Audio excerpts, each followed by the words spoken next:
Right, Honourable Speaker, the procedural matters I wanted to raise, it was already alluded to by Honourable Cooper, is that His Excellency the President came up with the list of members of Parliament, whereby you clarified on, and I wanted to find out if it is procedurally right for members of Parliament to verify and do the approval after when the President has already given the list. That was the procedural matter. And I am grateful that you did the clarification. Thank you very much. Order, and then we proceed, members. Thank you, Ratro. You did make a ruling and in affirmation of what I raised. So is the Honorable Cecily Ogwal in order to say I was not listening? I was not following. Yet you have made a ruling in confirming what I was saying here. Is she in order? No, I think, Honorable Elijah, on this particular one, I think you go and find a moment with Honorable Cecily Ogwal and settle it, because I think the matter is resolved as far as the House is concerned. Yes, Honorable. Is she finished? So the Constitution confers the prerogative to only one person to determine the numbers that are reasonably necessary and what amounts to efficient running of state informed by those numbers. Right, Honorable Speaker, you may be aware. Honorable, please let the member finish. Please, I'm raising on a procedure. Yeah, but I know where you're coming from, but let the member finish now, then we'll deal with the procedural matters. He's finishing on his debate. Because what would be the Let's follow the sequencing of his argument. Right, Honorable Speaker, the Constitution also confers upon Parliament the mandate to permit the President to appoint any numbers over and above 21. The history of this House has showed that right from the 6th Parliament that was elected immediately after the promulgation of the 1995 Constitution, Parliament permitted the President to appoint numbers that were much higher than 21, both for ministers and ministers of state. This has been the practice. It was done by the 7th Parliament, the 8th, the 9th, and lastly, the 10th.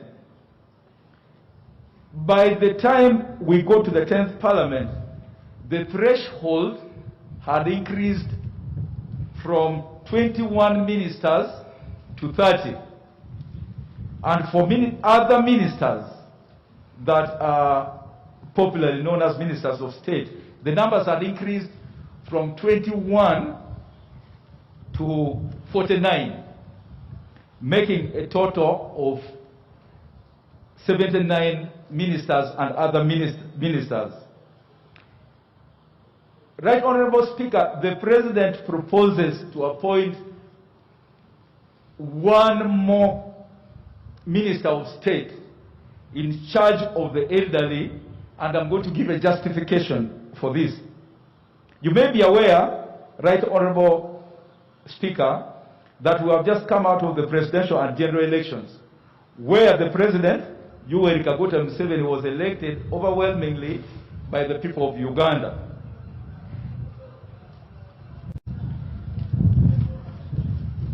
Right, Honorable Speaker, the President presented his manifesto to the people of Uganda. He made commitments as he traversed the country. The President noted that Uganda still faces many challenges, and one of the challenges includes the increase of elderly persons. The life expectancy in Uganda now stands at 62. This was achieved in part and in great part due to challenges. During the constitutional making process, the delegates were confronted by many proposals and they did not consider the elderly persons as a special interest group necessary for representation at parliamentary level. The view of the NRM government is that this is a unique group that requires both representation in parliament, and the 10th parliament passed a resolution to include the elderly persons as a special interest group. By the time of the promulgation of the 1995 Constitution, Articles 113(2) and 114, Clause 3, restricted the number available to the President to appoint for both ministers and ministers of state to 21. The framers of the Constitution were alive to the fact that it would be necessary to vary this number. They included the provision that I referred to, 111. By 1995, the population of Uganda was 20 million. The current population of Uganda is over and above 45 million. In 1995, Uganda had only 39 districts. We have had a multiplicity of districts, municipalities, counties, and sub-counties ever since then. The view of the President is that there must be a per capita increase in the number of cabinet ministers to service effectively and efficiently the growth in our population. Right Honorable Speaker, this motion seeks to request this House to invest in more numbers in cabinet for the effective and efficient service of country. I beg to move that you do support, honorable colleagues, you do support this motion. I submit.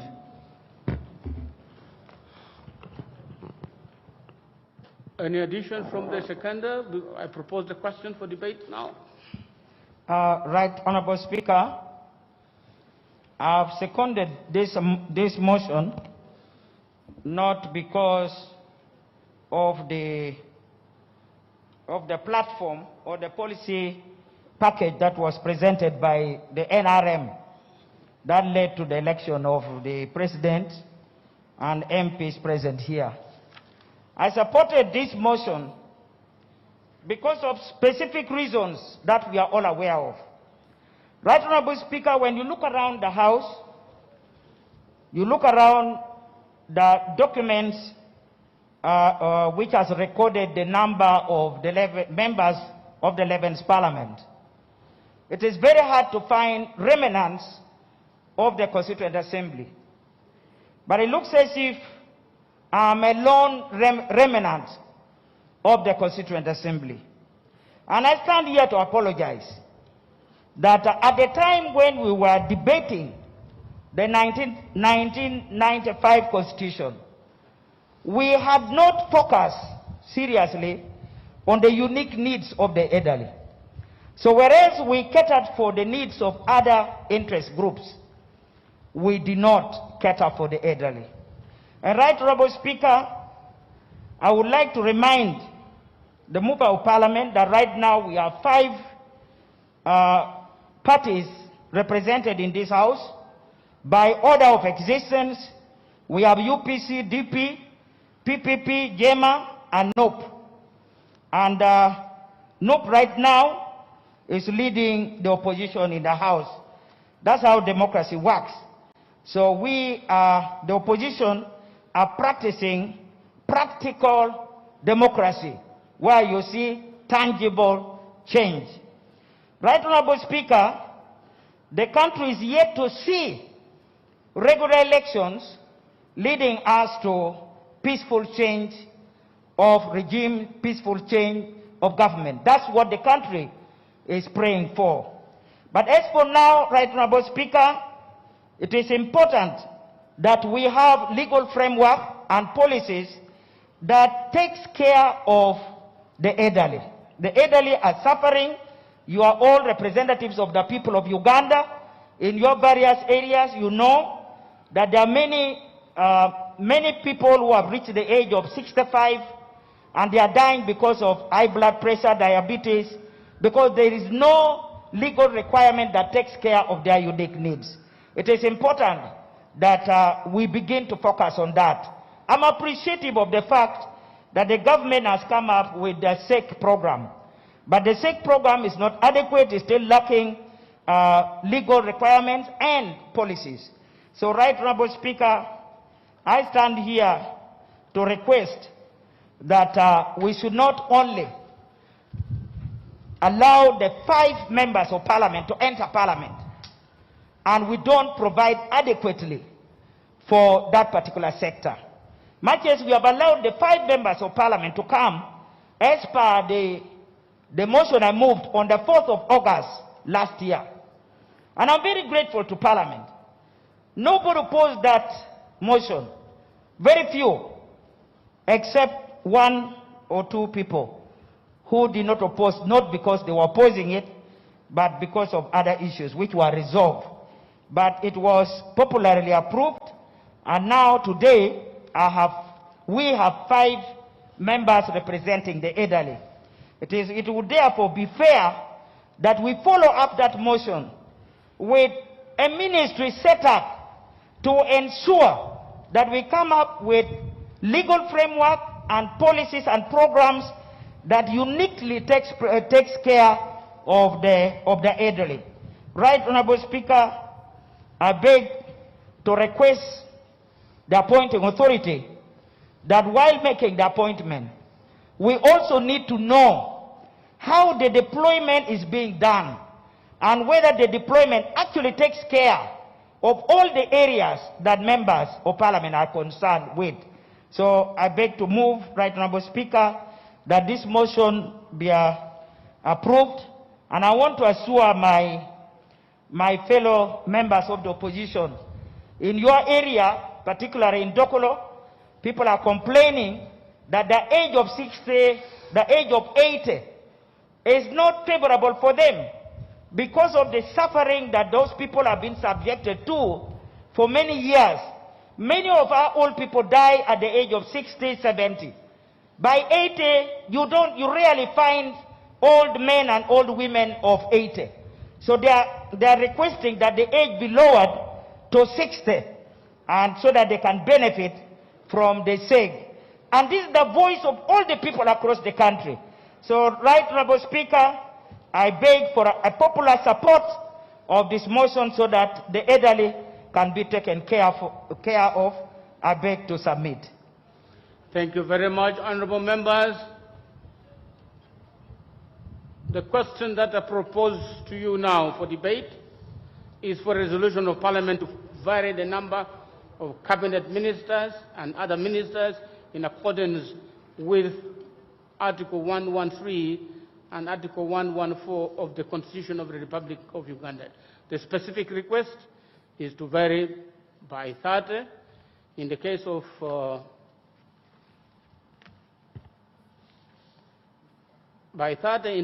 cabinet ministers and by 50 in the case of other ministers.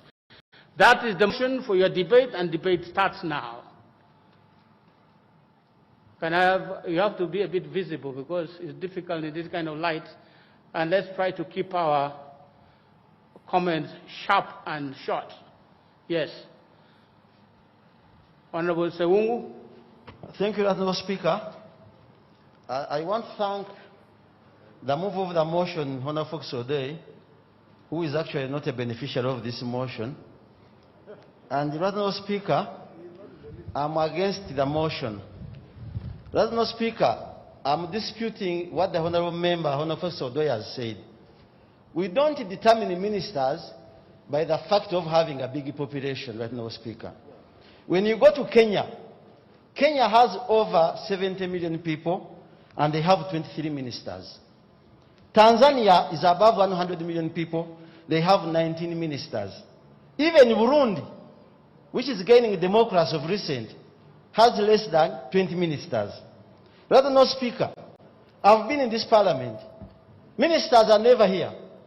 We are creating ministers for nothing. When shall we ever respect our constitution? When shall we ever give a breathing time to this constitution? Rather no speaker. I was in the 10th parliament.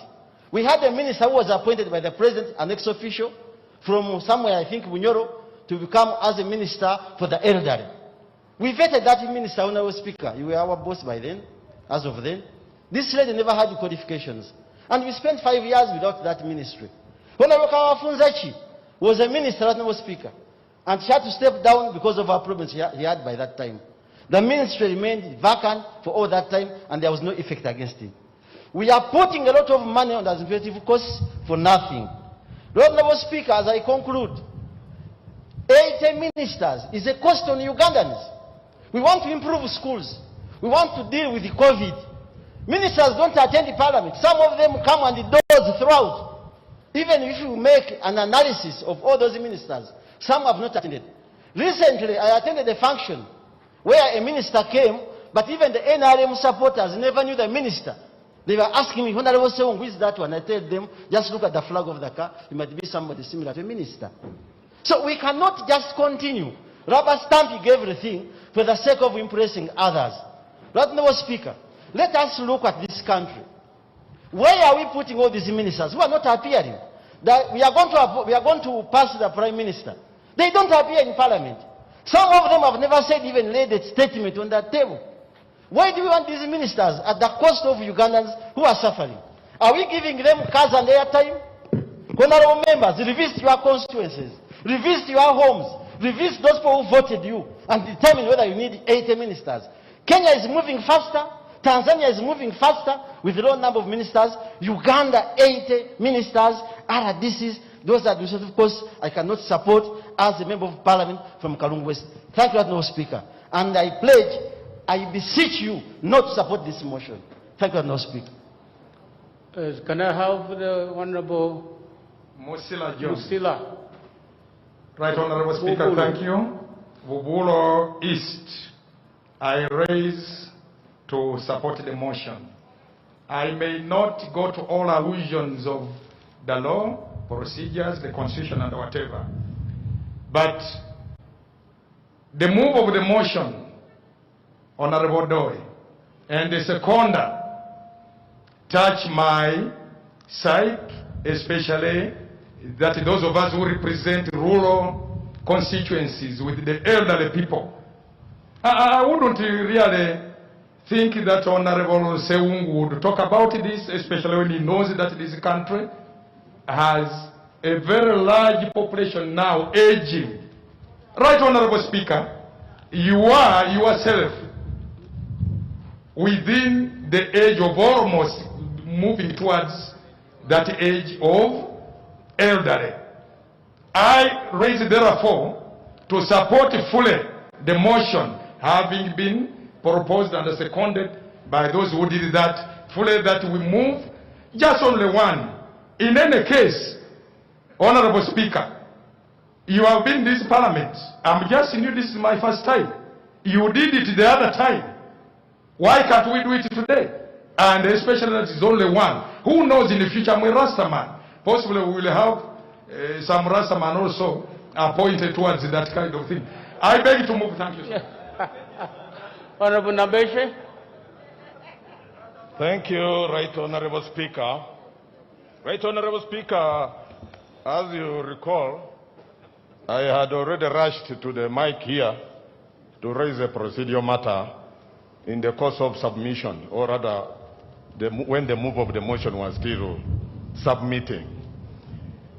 In his submission, he made justification for the motion by saying that the President, through his prerogative, has all the latitude to determine the number of ministers, oblivious of the Article 113, Clause 2, which gives, of the same Constitution of the Republic of Uganda of 1995. This Clause 2 gives immense powers to Parliament. If the President had the prerogative to decide then this provision shouldn't have said shall not exceed 21, except with the approval of Parliament. And that's why the motion is in this House. Mr. Speaker, we would like to make a correlation with the bloated cabinet with improved service delivery. I would implore members to see whether there is a correlation between the so many members of Parliament, ministers in the cabinet, and the improved service delivery in the countryside. Instead, it exacerbates the public spending of this country. Mr. Speaker, you realize that the economy at this time, in fact, it should only be this Parliament that is discussing increasing the numbers of ministers, bloating cabinet, having a bloated Parliament, having numerous administrative units, which are an administrative cost to the economy. Most parliaments in the ravaging pandemic of COVID-19 are discussing or rather charting strategies of how to avert a recession. Mr. Speaker, I will give you information later. Mr. Speaker, for us here we are discussing bloating a cabinet for improved service delivery. When experience and the facts on ground show that increasing these numbers will only increase the cost and put the burden on the shoulders of the taxpayer. Mr. Speaker, we should borrow a leaf from our neighborhood. If you go to Tanzania, and may God give eternal rest to the former president of the Republic of Tanzania, the late John Pombe Joseph Magufuli, marehemu. This is a man who in just one single presidential term moved the economy of the country to a middle income status. How did he do this? One measure of austerity. In fact, this Parliament, Mr. Speaker, with all due respect, we should be discussing austerity measures given that our economy is punching below its weight. He ensured that the size of the cabinet was reduced, even almost to half that of his predecessor, the then President Jakaya Kikwete. He reduced the cabinet to 19. And with 19, he was able to deliver or elevate the economy of Tanzania to middle status income. Here we are. We have a president who is obsessed with numbers, and I would want, therefore, to increase the numbers of cabinet as if that will be directly proportional to the services that will be delivered to the local populace. Mr. Speaker, to conclude, before I take information, these cabinet appointments, these ministerial appointments, are only a tool for patronage and political capital, because it virtually has little to do with service delivery to the Mwananchi. Mr. Speaker, information. Point of order. Information, I've given information. Point of order. Point of order. Thank you very much, Right Honorable Speaker, and I want to thank the member holding the floor. I rise on a point of order to the effect that when the Constitution was drafted, the drafters gave a provision that Parliament can give authority to have the number valid, and the President has been requesting Parliament for every term. Right Honorable Speaker, there is statistical and scientific evidence to prove that the number of ministers and the political supervisors in the country has led to improvement of impact indicators when it comes to socio-economic transformation and service delivery. For instance, life expectancy at birth has improved from 43 years to 63. Mortality rates have declined. People below the poverty line have dropped from 56 about 20 years ago 21%, and there is a demonstration that political leadership, including numbers of political leaders, has led to this improvement. So is it in order, Right Honorable Speaker, for my friend Honorable Nambeshe to speak as if there is no science which can prove this? Where is the science? Where is the empirical proof?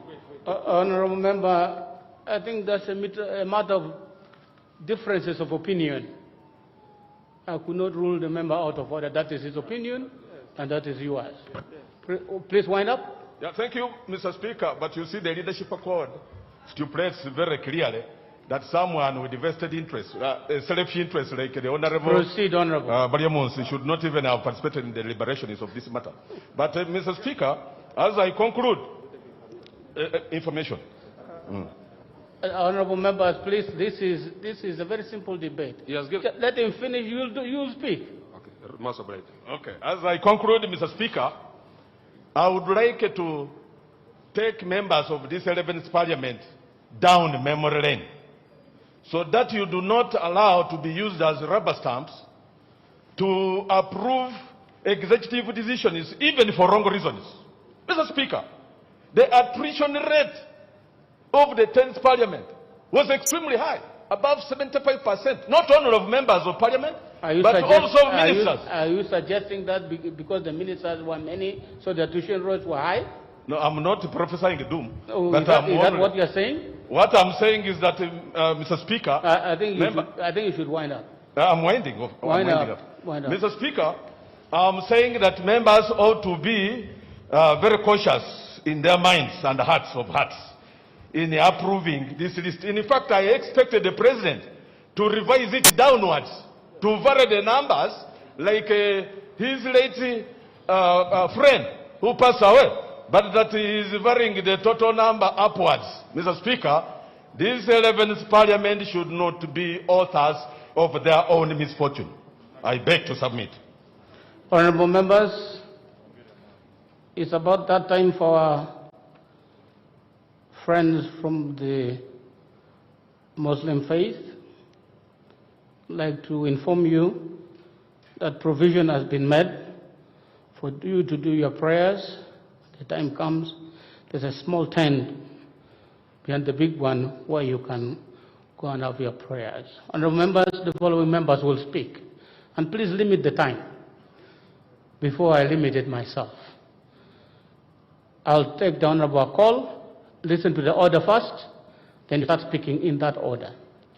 The honorable call, Anthony, the honorable Sawanyana, the honorable Batwala, Doctor, the honorable Alum Santa, honorable Aliek Judith, honorable Ogon, honorable Babiko Jessica, honorable Olanya Gilbert, honorable Kai from Chiboga, honorable Tony Ayo. In that order, please use little time. These are simple matters. Right, Honorable Speaker. Procedure, Mr. Speaker. Procedure. Mr. Speaker, sir, during the 10th Parliament, this floor passed the statutory instrument about COVID-19, taking the safety of everybody and of our people. Just a few minutes ago, we've been discussing the issue of safety and social distancing. Mr. Speaker, are we proceeding well when members of Parliament who are supposed to be exemplary congregate together and line up without social distancing? Mr. Speaker, sir. That's part of the solution which I've just announced. I list your name so you don't have to stand together waiting to be picked. So I've picked the following to take care of that situation. I was deeply concerned myself. Please, let's use little time.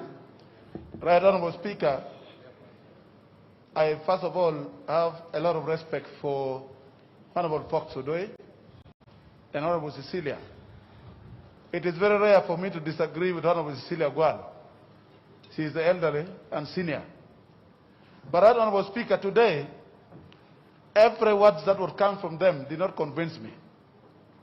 Especially, I expected that they should have come out very clearly to inform the House that we had only, when we had only 21 ministers in cabinet, this was their performance.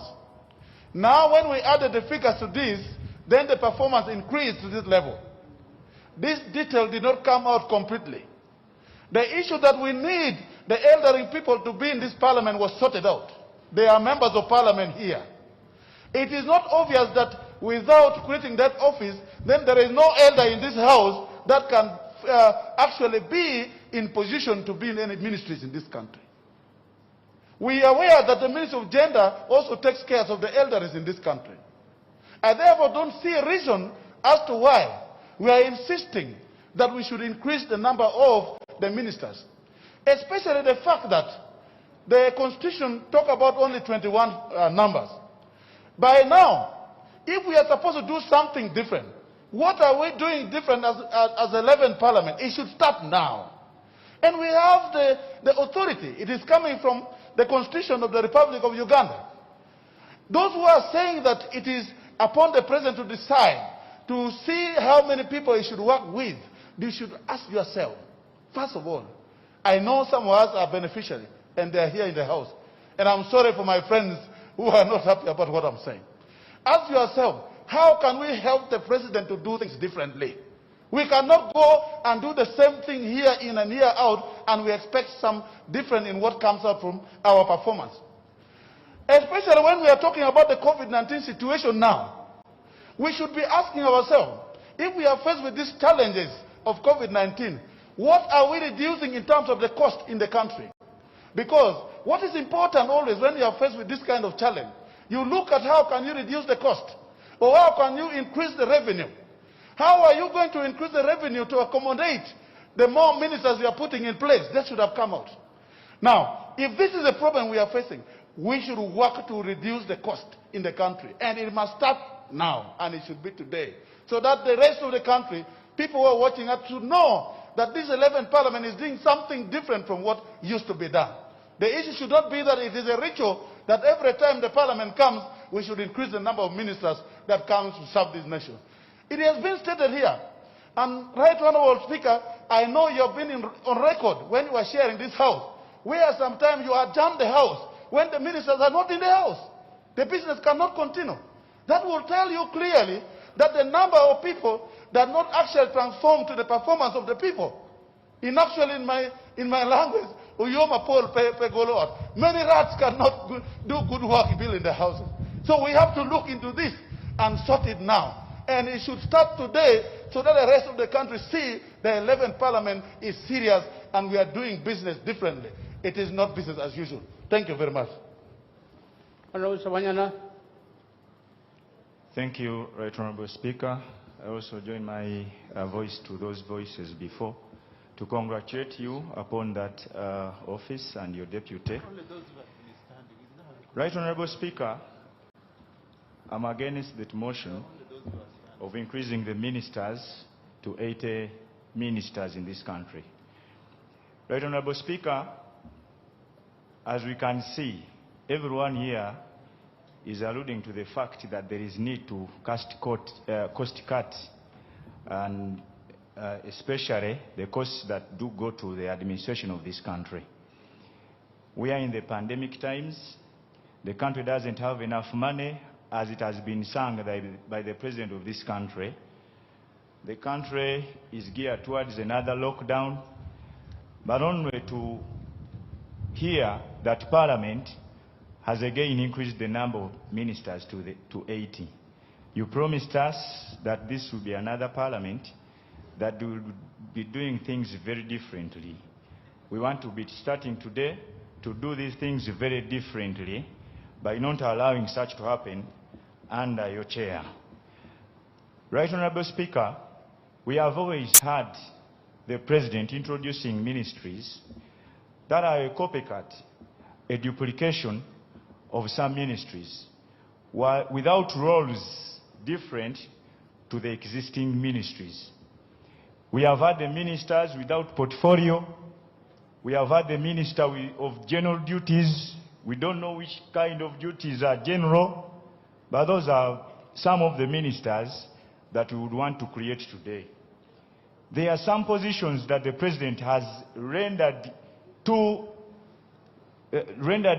useless in roles to this country, especially if I'm to go by the saying of your predecessor, Honorable Rebecca Kadaga, who said that the vice president post is useless to this country. It does not perform the right roles. So such ministries should be removed, and we scale down the number to that rightful number which will benefit this country. And again, there was, as Honorable Fox Odoi was proposing that increase, he gave an example and related to the regional balance, the population service per capita. But as we see, if I'm to go with the proposal in the paparazzi, the president has proposed some names, if we are to go with that. But you see, the region with most people, the central region, according to the numbers, if we are to pass these 80 ministers, they only have 10. And the top positions are not to them, the central region for which I represent here. So that means that there is that discriminative nature of appointment by the president. And we don't know why it is the region in the center that the president this time now is saying there is no position in the top 12 positions of this country. So, for some of us who came here to represent our people, we think that it is useless to have these 80 ministers or so.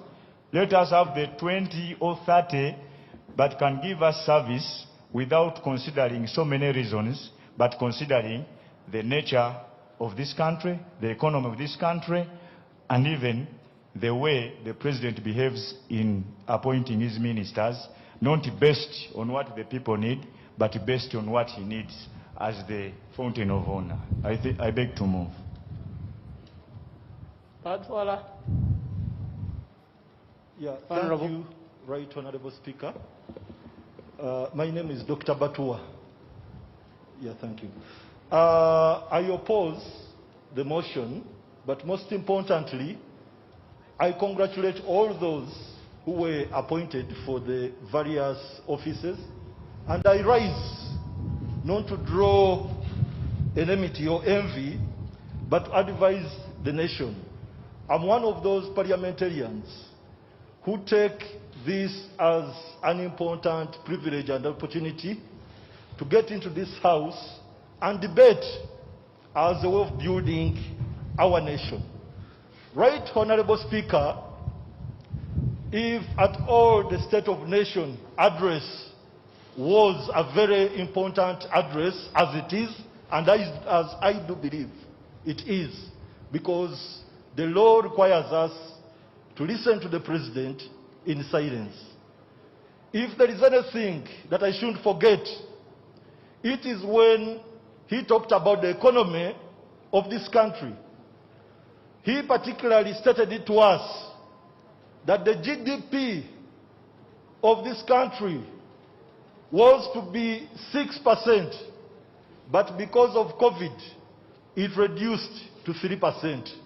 It was halved. It's not a surprise.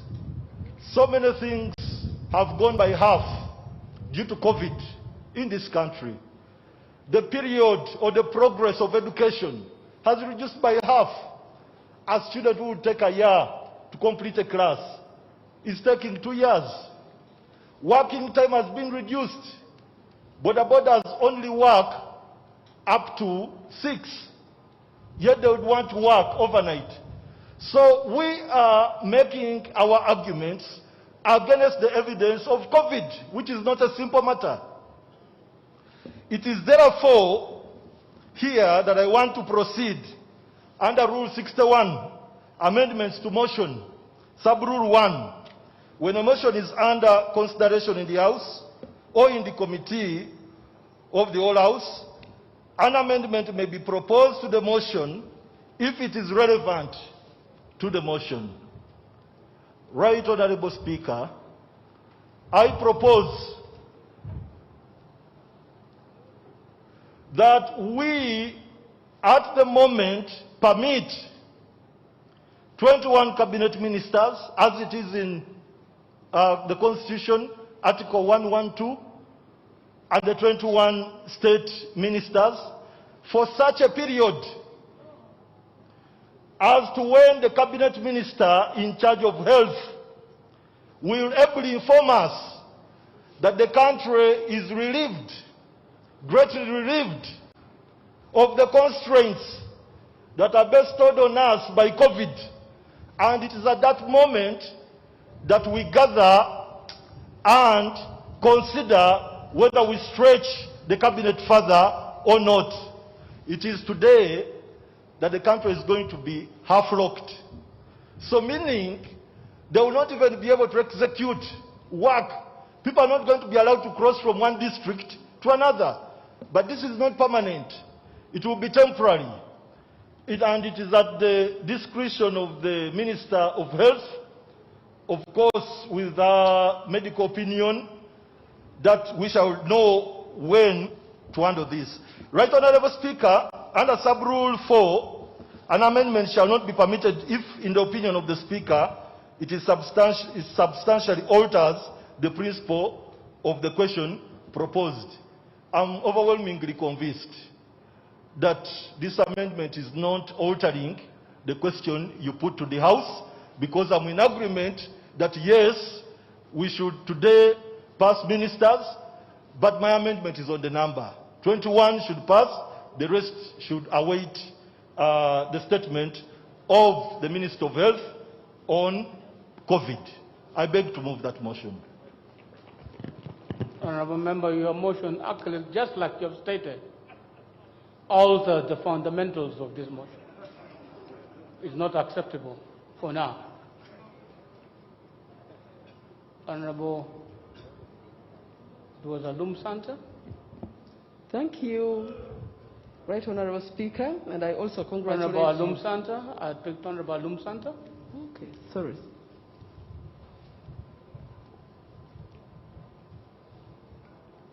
Thank you, Right Honourable Speaker. Right Honourable Speaker, I rise to support the motion about increasing the number of the minister and most especially Right Honourable Speakers, the elderly. Right Honourable Speaker, the elders of this country have given it all. They have given their energy to this country, and by the facts which is on the ground, Right Honourable Speaker, I am the General Secretary for the forum called SAGE in the last Parliament of Uganda. And we have been moving throughout the country, Right Honourable Speaker, seeing the problems, the suffering of the elders who really did all that they could for us to see a beautiful country like this. So, Right Honourable Speaker, allow me to note that the Constitution gives Parliament a mandate to permit the President to increase the number of ministers, which he feels is reasonably necessary to efficient and effective running of the state. Right Honourable Speaker, the population of Uganda is increasing, and for that reason, only to increase the number by one from what we had in the last government, I think is not demanding too much. Right Honourable Speaker, I also want to note that much as this is the 11th Parliament, and it should be unique as the 11th Parliament, we cannot completely close our eyes from what other previous parliaments did, because there are lessons that we can pick which can help us to perform extremely well as the 11th Parliament. So for that reason, Right Honourable Speaker, the 10th Parliament moved this motion that the elders should really form part of this 11th Parliament. So it's only prudent and good enough that we follow it up by also having an elder to sit on the cabinet of this country. Right Honourable Speaker, as I've noted that there are a lot of issues concerning the elders of this country. For example, we are representatives of the people of Uganda. Almost all the elders are saying that the age of 80 is really too high. We have very few people who have reached that age. So, Right Honourable Speaker, we need a minister who will be specifically focused. He or she should focus her mind or his mind on the issue that affects the elders of this country. And how best can we do that? The starting point or the beginning is now by permitting the president to increase one more position. Right Honorable Speaker, Uganda is unique in addressing the issue of disadvantages and also inequality worldwide. We have been recognized for doing this. And as I've noted, the elders have a lot of disadvantages. They have a lot of unique problems. And if we allow or permit the president to increase the number of ministers by one, considering what we had in the last government, I think we shall help in addressing the issue that the Constitution demands us to address by addressing the problems that the elders of this country face. Right Honorable Speaker, I beg your pardon. Right Honorable Speaker, on the issue of the problems that the elders have. Yes, Right Honorable Speaker, on the issue of the problems that the elders have, I would like to request all the colleagues who really respect the elders, who really see these variations as coming forward to address the challenges that we have by allowing one person to sit in cabinet and follow up the issues that we have been struggling with concerning the elders of this country. I want to thank you so much, Right Honorable Speaker, and I really invite my colleagues to support this motion. I thank you. Thank you, Honorable Aliek.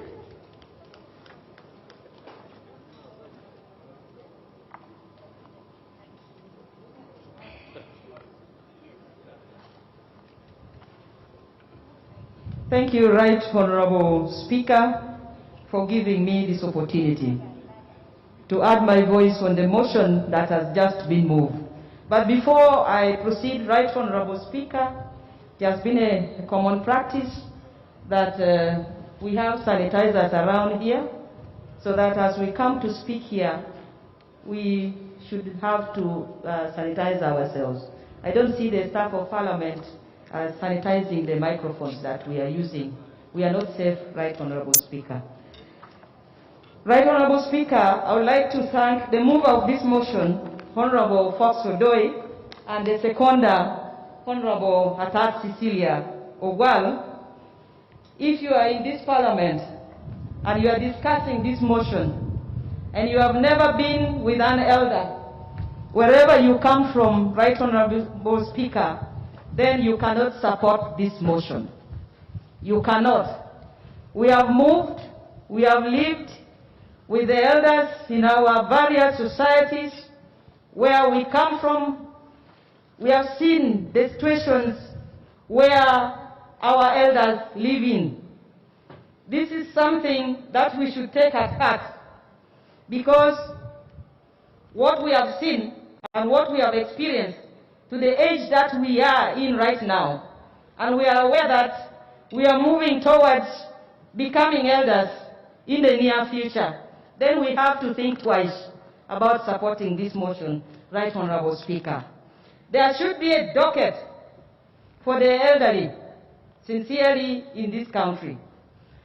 The Minister of the Elderly should be in a position to advise on how to handle the elderly, and should sit in the cabinet to address issues related to the elders in this country. Older people in Uganda have so far been forgotten for long. When you look at the budgets, even in our local governments, very little is allocated for our elderly people. Now, we have elders that have come in this Parliament as representatives of the older persons in our communities. They are here. So we need that docket We also need, we have other dockets like for youth, we have for women, we have... Now, what about the elders? They should have a voice in this country so that the life expectancy that I wish to reach, like you people, you want to reach probably 80 years or even more. Now, life expectancy in Uganda is standing at 64. 64 years. So any one of us here would not wish to end there. Now, how do you reach there? How do you increase the life expectancy of the people of Uganda if we don't support the elders? If we don't support them? I support the argument that Atat Cecilia, Honorable Atim Ogwal, has made on this floor, that even for the case of SAGE, that the government has been supporting our people with. We have been debating on this parliament, the age has been increased to 80 years, sincerely. Where will you get these people of 80 years? Count them even in your respective constituencies. How many are there so that they are enrolled in SAGE? Other than going back to the age of 65, so that we enroll our people, from that age we can now increase on their life expectancy if we support them. Therefore, Right Honorable Speaker, we better support the elders before they become too old, or before we reach a point where we cannot see them alive. Right Honorable Speaker, I ask this Parliament, through your permission, Right Honorable, so that we just move a motion to support this motion, to approve this motion that has been brought by Honorable Fox Odoi, so that we get a way of helping our elders in this country. I beg to submit. Thank you. Thank you. Silence, Honorable Ogun. Mr. Speaker, you'll allow me first to take time to congratulate you and your deputy upon the success in the elections. Before the elections, I had appetite to contest for speakership. But when I realized the kind of people I was going to race against, I decided to quietly back down. Right, Honorable Speaker, our economy is in a lockdown. Our pockets equally are in a lockdown. The workshops have been put in a lockdown. Travels abroad are now limited. The sports games have been halted. Houses of prayer have been asked to close down. The president has advised us even to pray at home because God is omnipresent. Right, Honorable Speaker, why do we need at this particular time to increase the number of ministers? We are only trying to increase the number of sirens on the roads. Our roads are still narrow. But, Mr. Speaker, I have seen people who are ministers. Maybe they are drivers. Some of them are not well trained. They don't give an opportunity to other road users, and they push them over to the bush nearly. Is that what we want to see more of? No. Therefore, I would think that, Right Honorable Speaker, it is very important that because we are in a situation of lockdown, let us lock down this decision of trying to increase the numbers. Let us give it like some 5 years, a full term of parliament. Then we can come back, reconsider, see whether it's necessary for us to increase the number. I say so with the pain. I speak as though I'm a bishop, because the Holy Spirit is speaking in me. Right, Honorable Speaker, let us hold this decision of trying to increase the number of ministers. It should not be for a ritual. This parliament should not be turned into a rubber of another kind. We are not here to stamp. We should speak and speak for the people. If you went for a referendum right now and asked the people of Uganda whether they want more ministers or to reduce, I'm very sure they would tell us reduce the numbers. You go to the schools and there's a quagmire.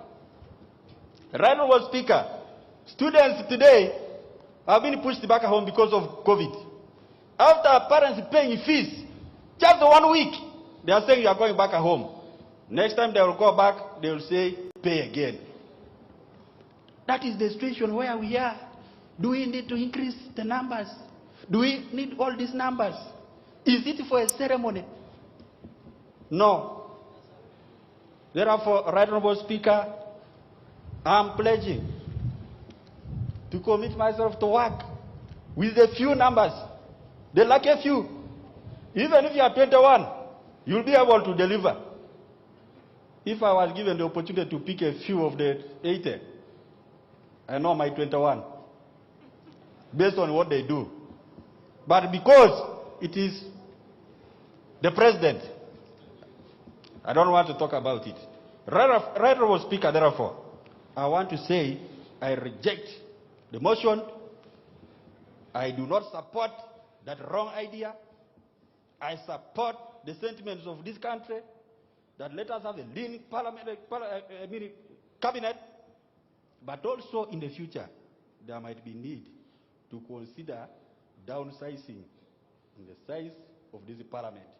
Look at the number of people from the wall to the wall, from the front to the back. There are too many. The economy is dosing, but we are over pumping it with responsibility. What are we doing? I reject this motion. I thank you, Right Honorable Speaker. Thank you. Thank you, honorable members. If you look at your watches now, the budget speech is proceeding, supposed to begin at 2. We are now after 1 o'clock. Can we limit it now and close by the names as stated before? Now I go to Honorable Ababiko, Honorable Lanya, Honorable Kaya, Honorable Tony Ayo, Honorable Tinka Simire, Honorable Abdul Katuntu. Please, can we do it quickly? Please limit the time. Limit the time.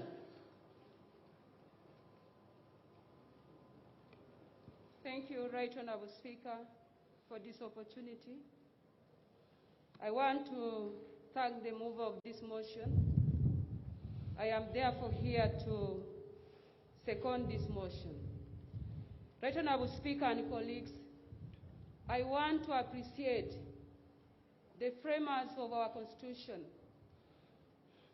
They provided for the unseen. From 1995, this is now 2021. Time difference of 26 years. There are a lot of changes in terms of population, varied demands, increasing number of members of parliament, where we are seated here. And we have to work with cabinet members. We have many ministries. Right Honorable Speaker, if we want to adjust things, we have to start it from the primary level. Without adjusting the number of ministries, at this point it will not be fair to talk about reducing the number of cabinet members.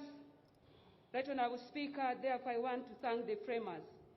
Secondly, I want to thank His Excellency the President of the Republic of Uganda and those who are participating in the good governance.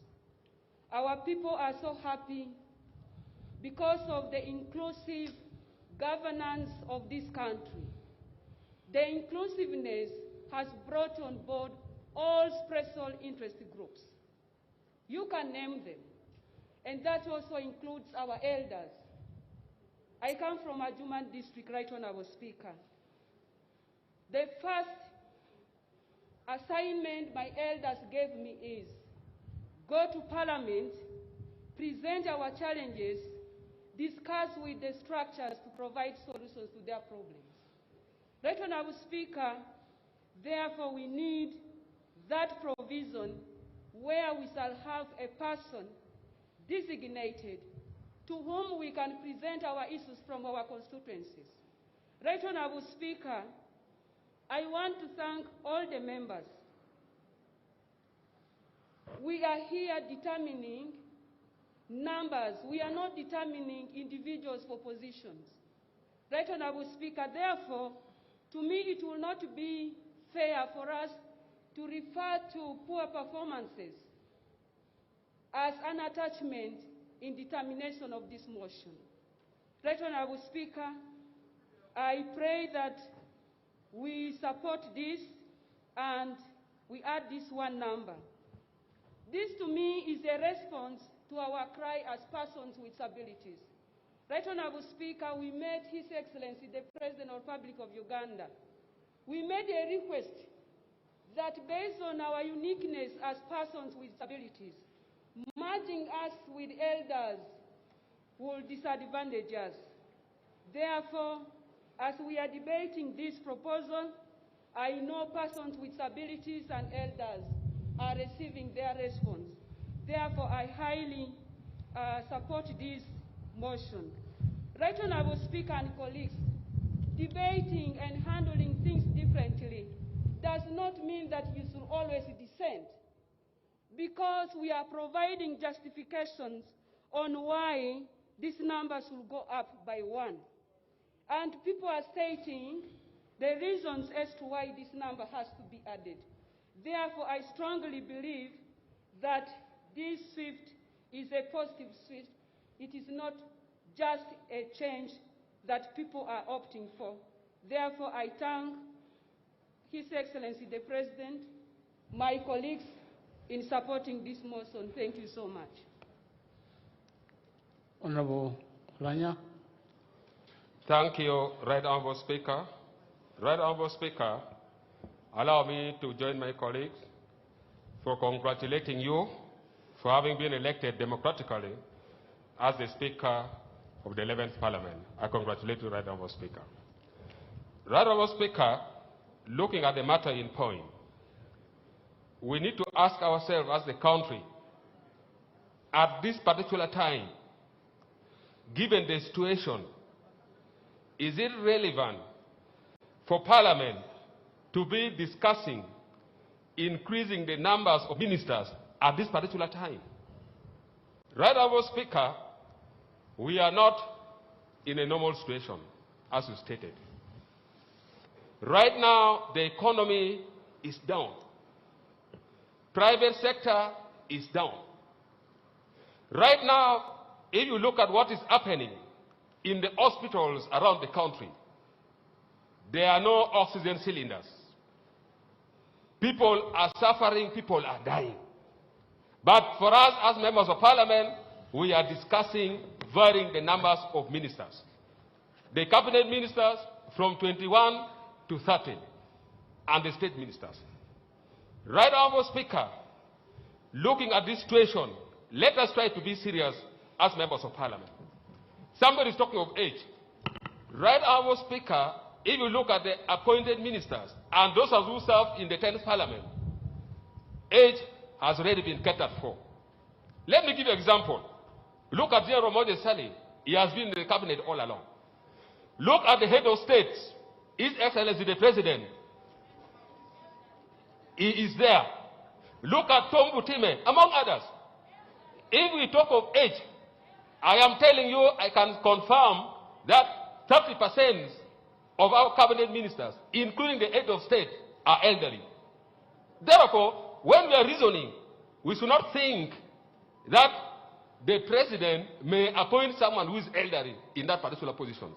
Elders are already been catered for. Right Honorable Speaker, all those ministries that we have them, they come with budget. All those ministries, they come with budget, Right Honorable Speaker. Point of order.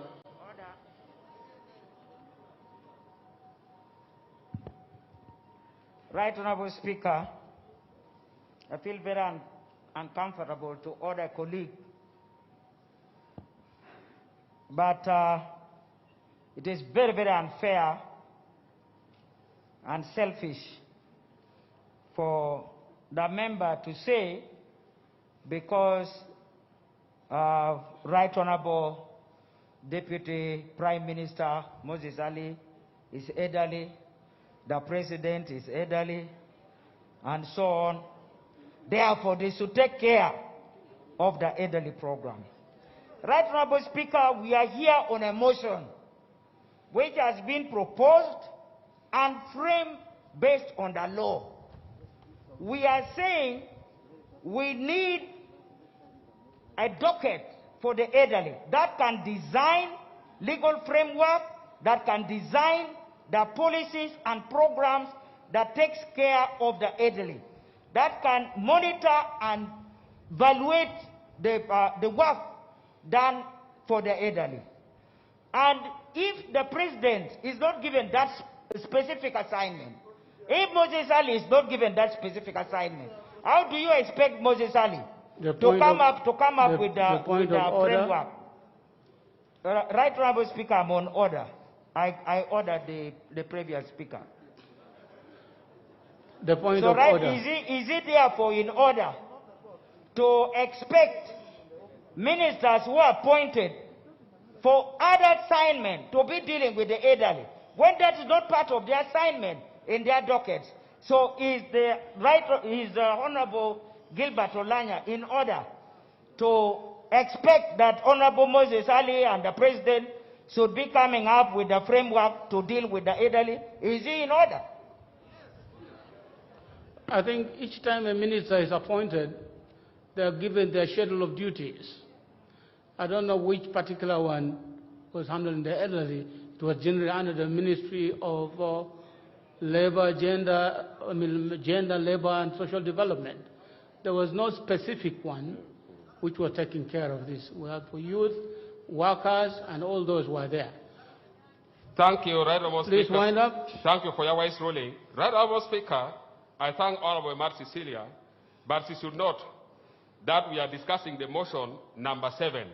That states, motion for a resolution of Parliament to vary the number of cabinet ministers and other ministers in accordance with the Article 113. We are not zeroing ourselves only on the elderly ministry that we are talking about. I think honourable members should understand that. Right Honourable Speaker, as I wind up, right now we have so many ministries. And all those ministries... Point of order. Mr. Speaker, sir, I wish to put the records right. My colleague, the honorable colleague, mentioned and is misleading this parliament that there is no oxygen cylinder in the entire country. Mr. Speaker, there is a difference between oxygen cylinder and oxygen in the cylinder for the patient. The government of Uganda has put in place oxygen plants, what we call oxygen plants, in all the regional hospitals to provide oxygen which is to be put into the cylinder for the patient. And for that matter, I would wish to put the records right that yes, the government has got oxygen with cylinders with oxygen in the referral and the district hospitals. However, due to the high demand because of the COVID situation, some facilities have got inadequate oxygen supplies. Therefore, is my honorable colleague in order to mislead this House by saying there are no oxygen cylinders in the entire country, Mr. Speaker? I think, Honorable Olanya, you have been educated on this matter now. Yes. Thank you. Right Honourable Speaker, I made mention that... No, proceed now. Proceed, okay. Please. Thank you, Right Honourable Wind Speaker. up. Thank you, Right Honourable Speaker. Right Honourable Speaker, what I was saying is that all these ministries, they have more than 3 or 4 ministers in those ministries. And now we ask ourselves, how effective are those ministers? For example, in the Ministry of Education, we have 4 ministers. In the Ministry of Health, we have 3 ministers. Under the office of the Prime Minister, we have 7 ministers. And we ask ourselves, how effective are they? As a wider brother of Speaker, these ministers, they cannot take up decisions by themselves. They have to wait from the right, from His Excellency the President. For example, every month we are seeing His Excellency coming on televisions, telling people how to put on face masks, how to wash hands, as if we don't have the minister in charge of health. What are the functions of those ministers? Right now, Speaker, right now we have very many youth who are arrested, they are in prisons, they are being tried in court martials. The minister in charge of internal affairs cannot come up and say, you release those youth who are arrested from Kampala. Right now, Speaker, we need a practical ministers. We have so many ministers, more than 80 for what? If you cannot make a decision and you cannot stand up for the country. Honorable member, your time is up. Thank you. I beg to move. Honorable members, please bear with me. The time is running out. I have 4 members to speak. Please take a short time to make your presentation. Honorable Kaya. Thank you, Right Honorable Speaker. I also congratulate you and the deputy upon the success of the seats you're holding right now. Dear honorable members, we are not in good times. And based on the budget analysts, they are telling us to focus on items that really mobilize domestic revenue. And when we look at an additional minister, those are additional expenses that don't add any revenue to us. We are seeing different sectors foregoing very many things. The teachers are foregoing salaries, the schools, the parents are foregoing school fees, everybody is foregoing something. What are we showing the public? What are we foregoing as parliament, as cabinet? And then we are also looking at the representation role as members of parliament, being gender sensitive. And being gender sensitive requires you to consider a number of special interest groups, and one of them is the elderly. And you are requested to keep shifting goals based on the vulnerabilities. If we see that the elderly are more vulnerable than the people living with HIV, than the children, than the youth, then we shift our goals to focusing on the elderly. I've been consulting with the people from Chiboga, the elderly who want support. They are really requesting for other things other than a minister. They are requesting for additional money in health. They are requesting for additional money in SAGE and increasing the amount that is given to them every month, but they have not requested for minister. So I am really opposing the motion of adding another minister. I beg to move. Thank you. It's not the people asking, it's the president asking. Honorable Tonayo.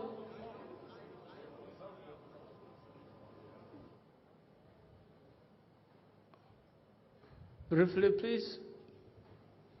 Thank you, Right Honorable Speaker. Right Honorable Speaker, I wish to congratulate you upon the confidence that this Parliament put on you to be the Speaker and your deputy, and we only pledge cooperation and working together to support you in doing your work. Right Honorable Speaker, pursuant to Article 111, Clause 1, and Article 113, Clause 2, and Article 114, Clause 3, I support the motion presented by Honorable Fox Odoi requesting Parliament to vary the number of ministers from what is provided in the Constitution. Right Honorable Speaker, I support this motion majorly because, among other things, one, in the previous government and like last Parliament, the number of ministers were up to 79. And in the 11th Parliament, the President has made a request to add one additional Minister of State to make the number get to 80. And the ministry that the President is requesting is to have a Minister of State in charge of the elderly. Right Honorable Speaker, this is why I totally support the motion. I have been a member of the Parliamentary Forum on SAGE. When I have been moving around in my campaigns, I was meeting the elders and they were making appealing statements to me that when you get to Parliament, think about our flight, because we toil a lot to produce children, to send them to school, to pay taxes and do a lot of things. But when we get old, we feel we are being neglected. And you people get to Parliament, we don't see much coming to support our flight in terms of how they should survive. Even the SAGE money is little, and we hear from time to time, Parliament is fighting. Some group of people want it scrapped away. Other people are saying, let it be there. You are not providing opportunity to put enough money to support us, the elderly. You are not taking serious issues on our policy. Right Honorable Speaker, this is one of the reasons that I feel the President providing to have a state minister in charge of the elderly is a good intention. First of all, it's a good debate we are doing now about the elderly people. The minister is supposed to provide policies, to make engagements, to influence issues in cabinet and in government, to move around to look for support on how to put in resources and programs and policies and laws that would look at the welfare of the elderly, not only today, but what would be put on ground that even we who are still young now will come to benefit out of that, Right Honorable Speaker. This is why I would want to urge this Parliament that let's support this proposition, but the question of ministers not performing is a different matter. And that would come to us to put the ministers to task, to ask the government to put the ministers to task to perform, because performance and having somebody in place are two different things. So when we are discussing somebody has failed to perform and somebody being there, Right Honorable Speaker, I think we would be missing the point. The biggest question in this country that we should be able to discuss and debate and take very seriously, and even ask the President to commit himself and take it seriously, is fighting corruption. A lot of money that we put in get wasted, get lost to corruption than getting to pay one minister, Right Honorable Speaker. So, we are setting a government, we are putting in systems. Let's allow the President to have things for him to work, and when they fail, that would be the responsibility of those who have been put in place to do the work. So, Right Honorable Speaker, I want to thank the members who have supported the motion and ask the members that when time comes, let us vote and support the motion and give the President the tools of work so that we are not blamed for the failures, but we will blame them for having all the tools and then they fail to work. Right Honorable Speaker, because of the elders who produce us, who look after us, we must give something for them. This is not too much. I ask members to support the motion and we have the verification done. Thank you. The variation. Honorable Kasimire.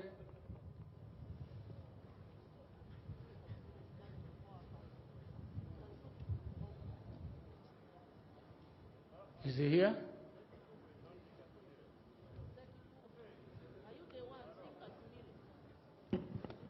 Honorable Tinkasimire.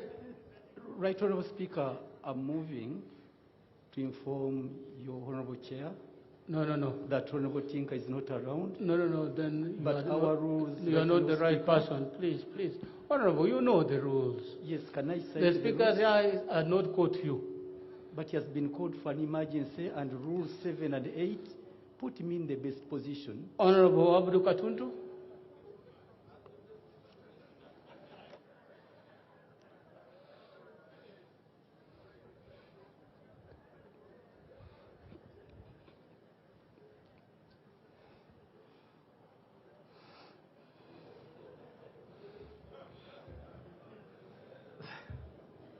Thank you very much, Right Honorable Speaker. Like my colleagues have said before, I do congratulate you and your deputy upon assuming the highest offices in this institution.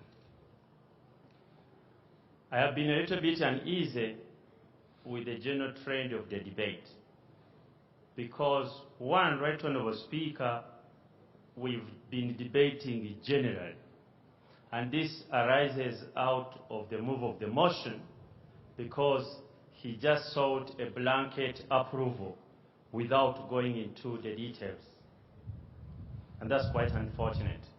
I think next time, if we are having a motion like that, we need to look at what the law provides and what has been happening and why the president should need specific ministries other than those provided for already under the Constitution. I'll give you an example, Right Honorable Speaker. The Constitution under Article 113 and 114 provide for a specific number of ministries. That is 21 for cabinet ministers and 21 for other ministers, meaning every ministry should have one minister and any other minister.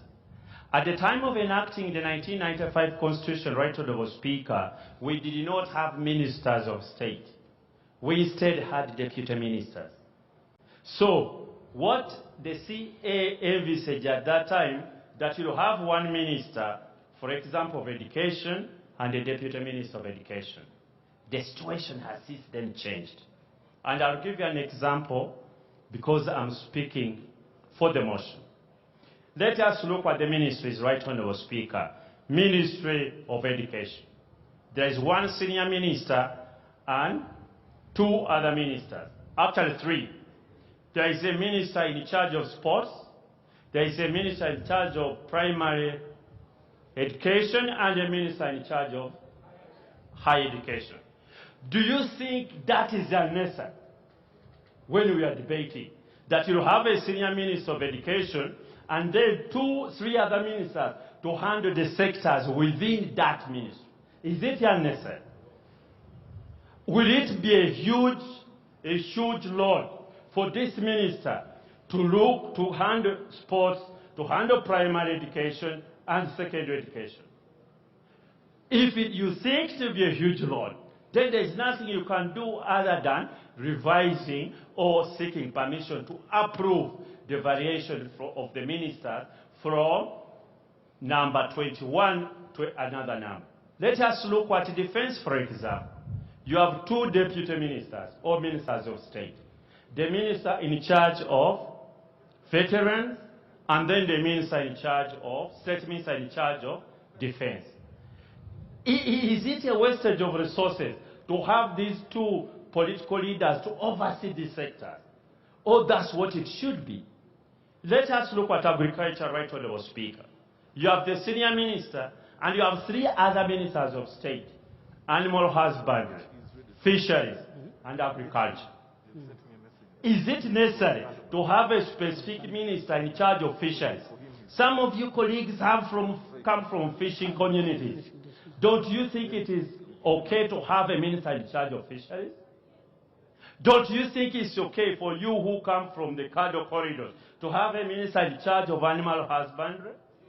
And I thought this should have been the debate. The Honorable Fox Odoi should have taken us through that to say we need in this ministry these ministers. And if we need them, can they fall within the 21 ministers? Absolutely not possible. Absolutely not possible.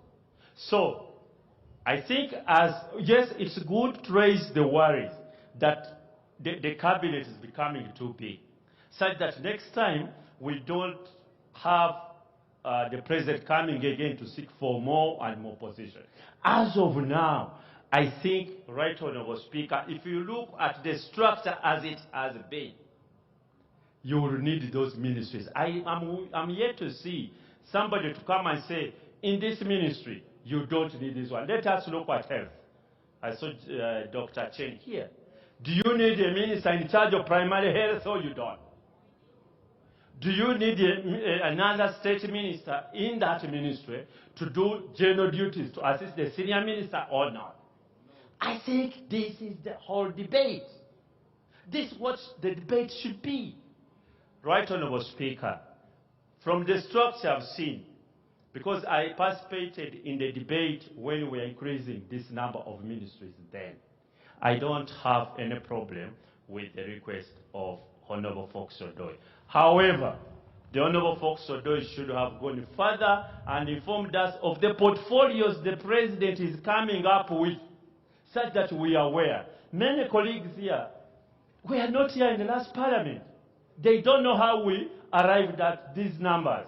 And now we are having this debate again without the move of the motion going into those details.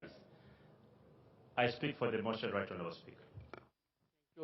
Does the Leader of the Opposition have any word on this? Briefly, sir.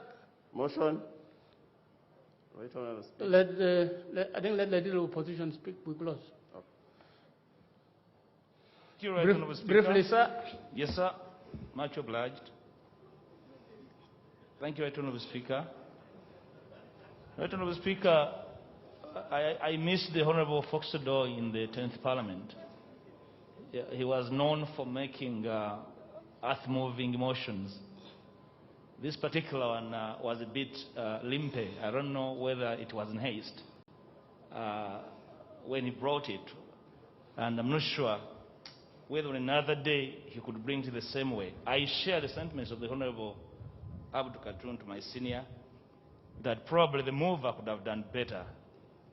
First of all, the debate, various. I think members have been speaking to the fact that couldn't the President cater for the elderly within the 79? There's no one against the elders of this land. The debate is about the numbers. The members are describing as bloated. And this is where the mover and the seconders would have helped this House to appreciate the concerns of the members. To the mover, yes, we accept and appreciate that the presidents have the prerogative to appoint. But that cannot in any way make us abdicate the duty that is both cautionary and advisory to the appointing authority. And this is where I would expect the House to rise and caution and even advise the President that, look, probably his efforts for the elderly are dispirited. And him being a hammer, every problem really requires a nail. Probably could say the problems of the elderly are not ministers. Like a member previously moved, they need more money on SAGE. They need medical care. I expect, for example, in these hard times, the Minister of Health to immediately move and ask for resources to fund our health centers, our hospitals that are in dire state, not public expenditure growing very fast. Right, Honourable Speaker, we appreciate that the elders of this land need special care. I don't think per se that they need political mainstreaming. They need planning within what is available. Political mainstreaming is a huge asking on our already strained public expenditure.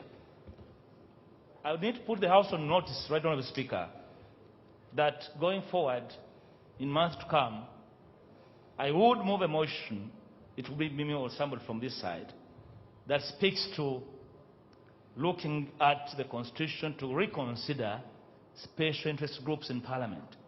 Because we all come from these communities where they are, and their needs are not really political representation, but service. And I want to join members who believe that we could do better to facilitate these special interest groups by making provision for their needs other than political mainstreaming, which can easily make them believe that they've been catered for politically, yet their needs are beyond politics.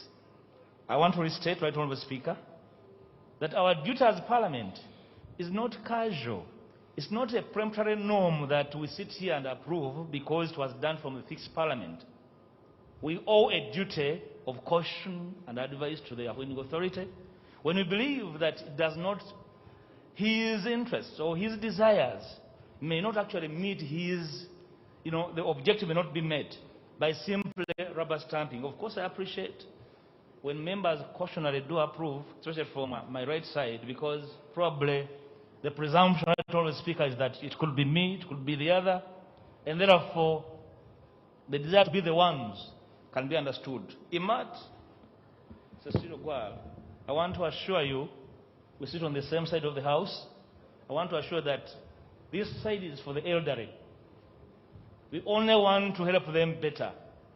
That we undertake measures that will really help them. Not simply political mainstream them as a way of saying we cannot for you even have a minister. We have had a minister for youth for several years. I don't think the youth in this country even know that that minister actually caters for their interests. Their interests are different. We could do better, Right Honourable Speaker. For today, the House should be reminded that they owe a duty of caution and advice to the appointing authority. I thank you, Right Honourable Speaker. Thank you very, very much, honourable members, for this debate. The time is over.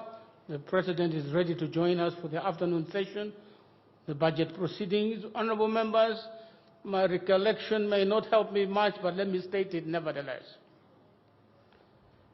At about midday, on the 12th of May 2021, there were 79 ministers. That is less than a month ago. Today, less than a month thereafter, they are asking that from the 79, we approve 80.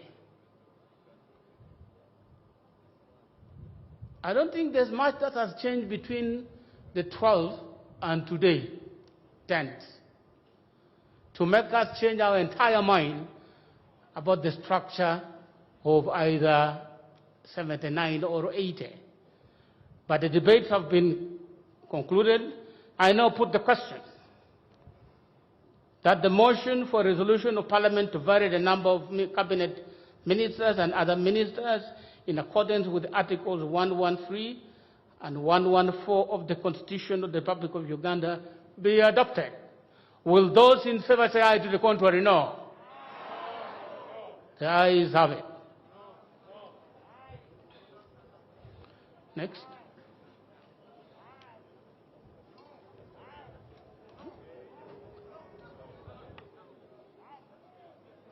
It's a short one. Yes, lift. Yes, it's okay. We'll manage.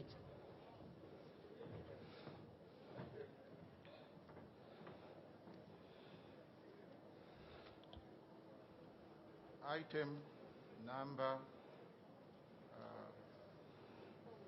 5? No. Yes. Is it 5? Motion seeking... No, constitution of the committees. Okay, sorry. Sorry. Constitution of the Appointment Committee. Item number 5, Constitution of the Appointments Committee in accordance with the Rule 161 and 168 of the Rules of Procedure of Parliament. Honourable members, the law requires us to have an appointment committee that will handle the appointment that will be coming from the President. I now present to you the list of members from the parties in Parliament, from the UPDF, and also from the independent members of Parliament. From UPDF, we have the Honourable Badni Basu Wilson. 1. From NUP, we have Honourable Nabeshe John Baptist, Honourable Seungu Joseph Gonzaga, Honourable Nalule Aisha Kabanda, Honourable Aol Betio Chan, Honourable Sesaga Isaias Johnny. Those are from NUP. NUP stops are Honourable Nalule Aisha Kabanda. Honourable Betio Chan is FDC. Honourable Sesaga Isaias Johnny, FDC. Honourable Alum Santa Wang, UPC. Honourable Okot Peter, DP.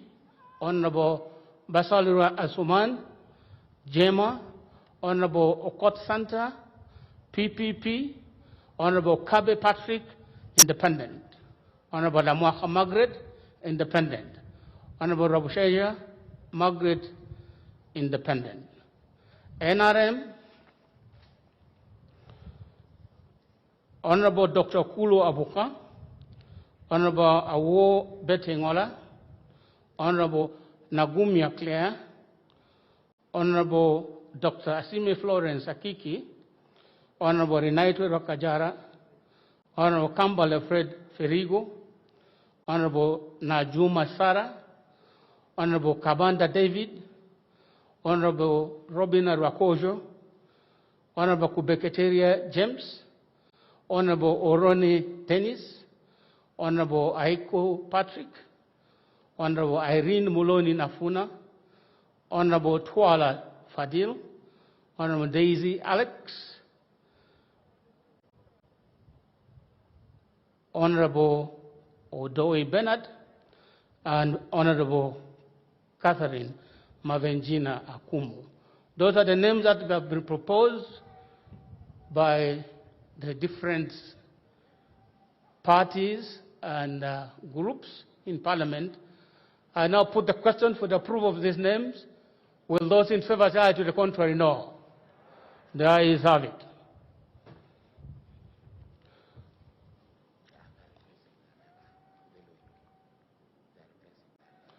Honorable members, I have just been notified from the UPDF there's a change.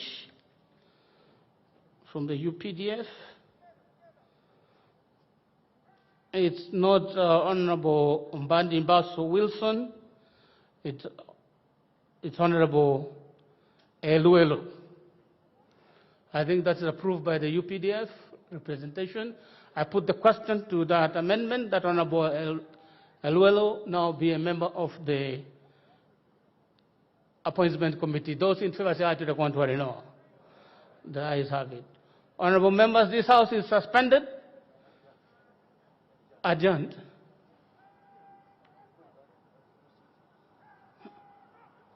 It's suspended. House is suspended for a few minutes. If you can have a bite, the President is arriving. House suspended.